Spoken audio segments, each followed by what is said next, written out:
What is up, guys? Welcome back to my channel. Welcome back to another video. So as you guys know, I bought this Audi right here from Goon Squad, and we've been trying to sort out the issues with it. I've kind of been just working on it on the sidelines. I've been pushing to get my wife's Audi done first. If you guys missed that episode, that was the last episode, be sure to check it out. I'll link it down below. So as you can see, this thing is still sitting where we left it, but I do have a brand new steering rack. We got our module redone by Upfix, so I'm hoping I can use the module they rebuilt onto this new steering rack, because it did come with a new module, but that needs to be programmed. So we're gonna try it that way first. If that doesn't work, we're gonna just put everything on new and take it to the dealer. Hopefully they can program it and get this thing steering. So unfortunately, as you know, it doesn't steer, so what we need to do is we need to kind of transfer it over here with the jack. So that's what we're gonna do right now. I need to get it onto the lift, that way we can lift it up in the air and start checking it out. So without further ado, let's get into this mess of trying to get this on the lift and get it up in the air.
All right, guys, so I got the steering rack off and it's actually looking very promising. This rack is completely locked up. I was kind of scared it might be the steering lock actuator, but this thing is completely locked up and this one spins freely. So I'm really hoping that's the issue. What I want to do is, since this module right here was rebuilt, I'd like to transfer it over onto this one, and then we'll put all this back together and get it done. First thing I want to do though is we're gonna put the car on the ground, and I want to get the wheel straight before we put this rack in. That way everything is good, and then from there we'll go ahead and put it all back together 100% and see what it does. Hopefully it steers. If it does, we can go ahead and start tearing this front end apart and getting it repainted and get it all back together for good.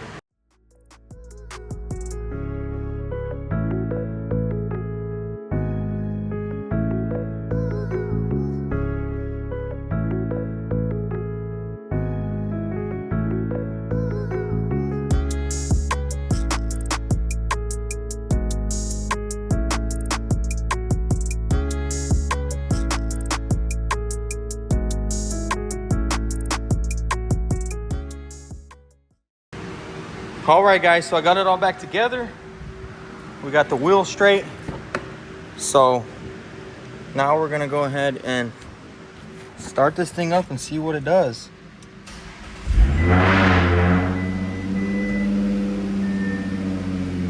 Well, it turns, but the power steering doesn't work. Huh. That's weird. All right, now I need to call the diagnostic guy out, and we'll see if he can look at it now and see what he thinks. But right now I'm gonna get back under there and button everything up, and then we'll go from there.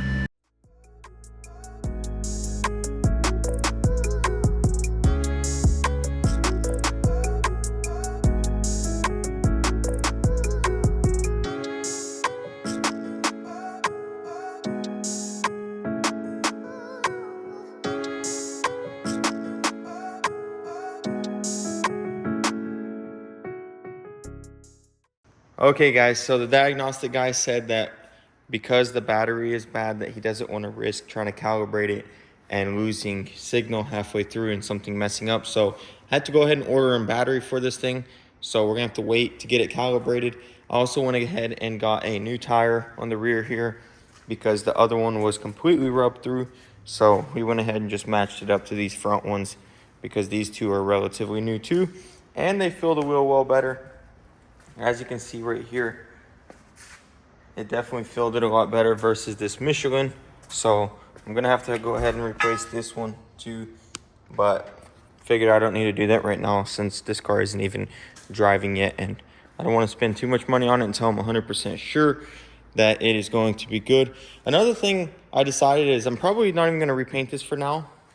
I wanted to see if it'll buff out, and if it buffs out somewhat halfway decent, I might just whip it like that for now and just worry about getting it all finished up real nicely later once we get everything done. So for now, I'm gonna go ahead and try to polish this front end and see how it turns out, and then we will go from there. All right, so in no shape or form is this gonna be the final product. I'm honestly just curious to see what will happen if I buff this thing and if it'll even look halfway decent.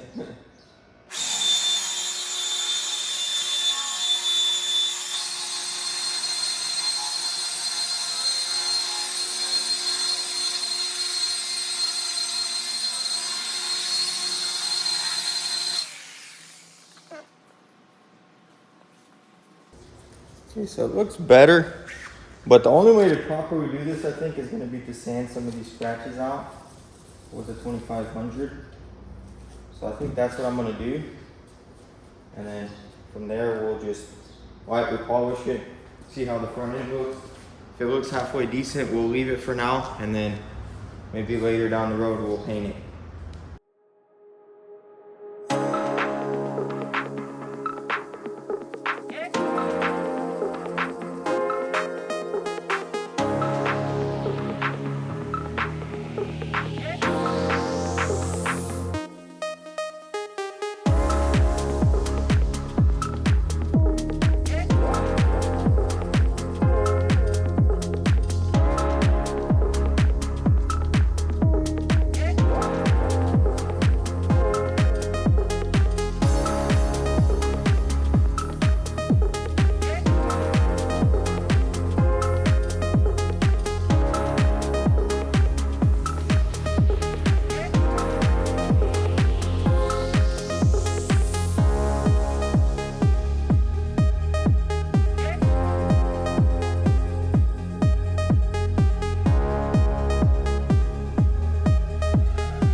All right, guys, so this thing is by no means perfect. I pretty much just did it really quickly.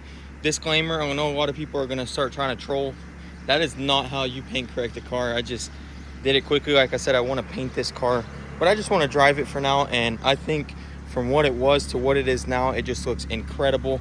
It's all buffed out super nicely, and I'm just happy with how it turned out. For now, this is good enough. I went ahead and touched up all the rock chips. If you guys remember, there's probably about 50 on this front end. I definitely missed a couple because of how much there were, but overall, I'm very happy with it. I think this thing looks awesome as it is, and I think we'll keep it like this. So now all that's left is to go ahead and wait for the diagnostic guy. He's gonna come and he's going to get this thing programmed for us, and it'll be completely done. The power steering will work, and from there, the next episode will probably be the final episode. I'll go ahead and put the fender liners and the undercar shield on and everything, but that'll be after we paint everything and it's all put back together 100%. But now we're gonna go ahead and hop onto my wife's car. I'm still waiting on a couple parts. Hopefully they'll be here for this video. If not, we'll just have to wait for the next one. But we got a couple of mods we're gonna install onto it, and then we'll go ahead and try and finish it up. So today we are starting back on my wife's car. I'm trying to button this thing up. We're still waiting on a lot of parts, but right now what I want to do is start on this rear end. So I did delete some of the emblems, and I want to go ahead and change out that Audi one to black. And we also got a little ducktail spoiler for it, so we're going to go ahead and get all this installed, and then I'll show you how it looks. I'm really excited. I've been going with the white and black theme. As you can see, I painted that diffuser black, and I think this is going to set it off and just completely bring this whole rear end together. So let's get right into it. Let's start swapping this stuff out, and then I'll show you how it looks.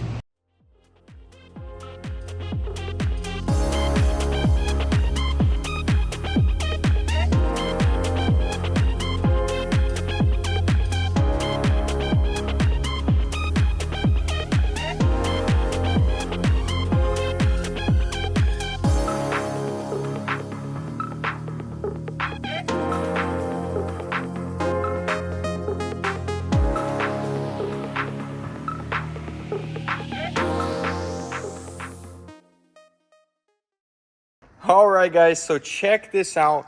This thing is awesome. So this is an OEM part, and it looks nice and subtle, and that's what I was going for. I didn't want it to be rice.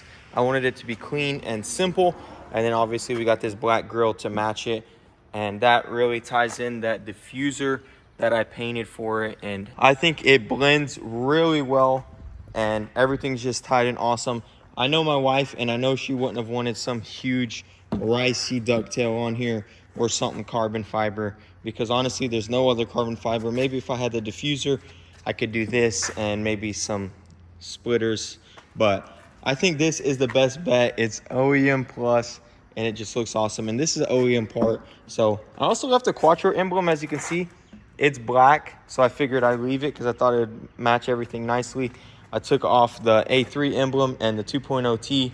It was chrome, and I just feel like this rear end just looks a lot cleaner as it is like this. But overall, almost everything is done on this car. So 2 seat belts are still in shipping, so unfortunately we're not going to be able to continue and finishing up this car today. That really sucks. My wife was super excited to get it. She's been waiting a while, but it's okay because the glass guy couldn't come out till Monday anyways to glue that back in. So next week we got to put the 2 seat belts in the front, the 2 seat belts in the back, and also we have a local guy who can redo the airbag computer. That way we don't have no lights, and then everything else is reassembled and it looks good. Give or take a couple little pieces it takes to finalize, but the rear end is completely done. The wheel well is done. The fender liners are in. Both bumpers are completely bolted up. This one's got a little bit of a fitment issue right here, so I'm probably gonna dig back into that and see if I can't fix that. But we got the fender liner on it and everything, and overall it just turned out incredible. I had both of them parked right here, and they just looked so good together. They both got that RS front end with the grille and the honeycomb, and Angie loves the honeycomb. It's actually funny because with the original bumper that I had, it was an S3 bumper because this is S-line, and she really wanted the honeycomb grille, and it was like $180. So I ended up selling my old bumper for $350, and we added on literally the exact price of the grille. And not only did we get her honeycomb grille, but we got her that whole RS3 front end, and that just makes the car look incredible. We're gonna lower it a little bit, throw some spacers on it, just a tad bit. I don't want it to be tucked super far up in there. I just want it to be down a little where the wheel fits the wheel well, just a little bit more, and that way we can space it out a little so they're not so pushed up in there. What do you think? Are you excited? This is so cool. That's the coolest thing anyone's ever done in my life. Well, so are you excited, Angie? I'm very excited. Are you happy with how it turned out? More than happy. So stay tuned, guys. Very soon, both of our cars will be done, and that's super exciting because that means I can finally get back on the M3. And this was a big thing because I got this car for her in February. And how long has it been? I can't math right now. Very long. 27 years. Yeah, so it's been a while. This car was hit a lot worse than I thought, but thankfully it's all done, and very, very soon it's going to be back on the road. I'm super excited for her, and mine's going to be back on the road too. All we got to do is get mine programmed, get her seat belts in, and they'll be out of the way. I'll go ahead and post the Sentra for sale, and then stay tuned, guys. We're hopping on that thing full force. Me and Larry are going to just take a week off work, and we're just going to knock out all the wiring, and that's all that's left on it. The entire drivetrain is complete. I know I've said this a lot. And just if you're new here, that's my E30 M3 that we shoved the V8 into, and it's just super close. The entire drivetrain is complete. The brakes are complete. If we bled the brakes and the clutch, we could literally drive it right now. So super exciting. That was a dream car of mine. It's been getting built for a while, and I'm just super excited to get it finally on the road. And now I feel like I'm gonna have some breathing room once I get this car out of here and my car out of here, and we get that Sentra sold. So stay tuned, guys. If you guys are loving the content and you want to see all that, be sure to hit that subscribe button. Stay tuned. Comment what you think of our cars down below, and thanks for watching. You can also follow us on Instagram at motorhead.co, and I'll see you in the next one, guys. Peace.